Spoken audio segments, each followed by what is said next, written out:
like, share, subscribe. I'm gonna forget to tell you later.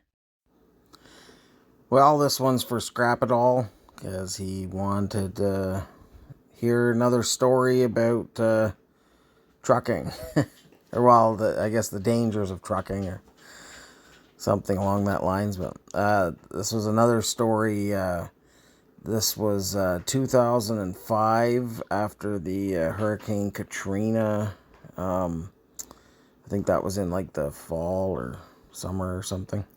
But anyways, it had wiped out a lot of the refineries on the Gulf, and so there was a huge diesel shortage up here. I assume because we had to send maybe a bunch of the diesel down there. I'm not sure, but yeah, it was.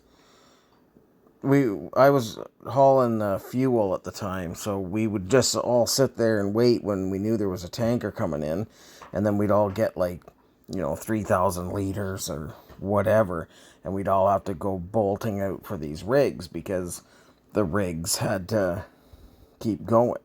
So they would take whatever amount of fuel we could get them, and then just hope that another rig would be coming in. So this was by now it was the spring, and things were starting to thaw out pretty good. And they sent me out to it's this little settlement, I guess you'd call it, in northern BC called Presbyteau. And out near Presbyteau is the Blueberry River. And all winter we were crossing the Blueberry River, they froze it into an ice bridge, and we would go out to the rigs there. And then, so it was like, I'm going on my way out there, and things are pretty warm, and but they need to get this rig, they need this last load of fuel so they can get the hole finished and get that rig out of there while they still can.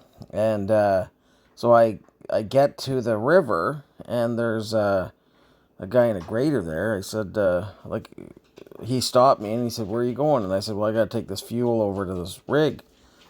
And he said, "Well, you better put some chains on." I said, "Oh, how come?" He said, "Well, the river's flowing now." He said, you'll need chains to, grip the ice, because there's quite a bit of water coming over top of it. I'm a young guy from Ontario. Never had I even heard of people just driving over frozen rivers.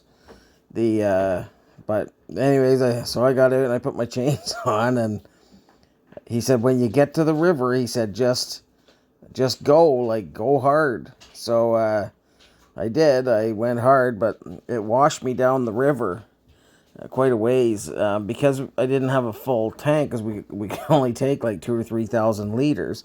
So I was really light, and the air in my tires just, the tires weren't touching the ice underneath all this flowing water.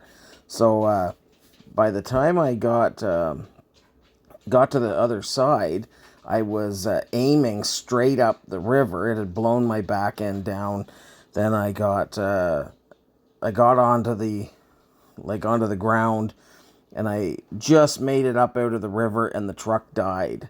Now I had water coming up from under the hood up onto the windshield, and I think I had a snorkel on that truck, if I remember correctly.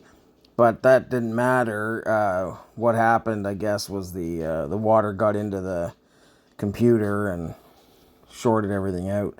But luckily, I made it up onto the thing. But at that point, I hadn't been that scared, and I can't even remember when, because all I could think of is, well, how far down this freezing cold river am I going, and how are they going to find me, or how are they going to get me? They'd have to helicopter me out, unless I could get blown up to the shore or something. But anyways, I got out there. Well, then I had to call a mechanic. We had satellite phone, it's kind of like a two-way radio, but it was satellite.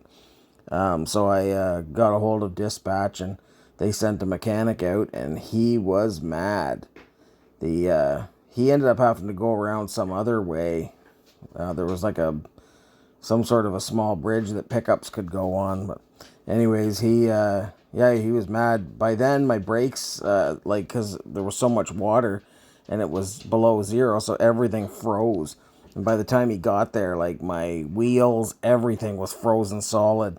The under the hood was all frozen solid, and he was mad at me, but I mean, I had called in and I said there's water flowing over the river. And they said, yeah, we talked to them. They said it's fine. So I did. I did my due diligence. But anyways, yeah, I got the, I believe they had to helicopter a bunch of the rig out too because by the time they got the hole drilled, the river was just going too fast.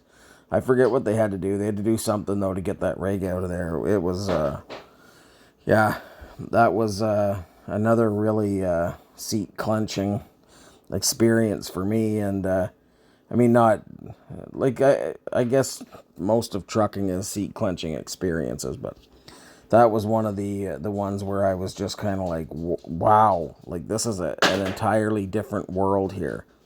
Like back home, we didn't we didn't even know what chains were. Nobody I guess that's a whole other story, but I didn't even learn what chains were until I went to the States. So anyhow, scrap it all. I hope that I know it's not terribly exciting, but it's something, buddy.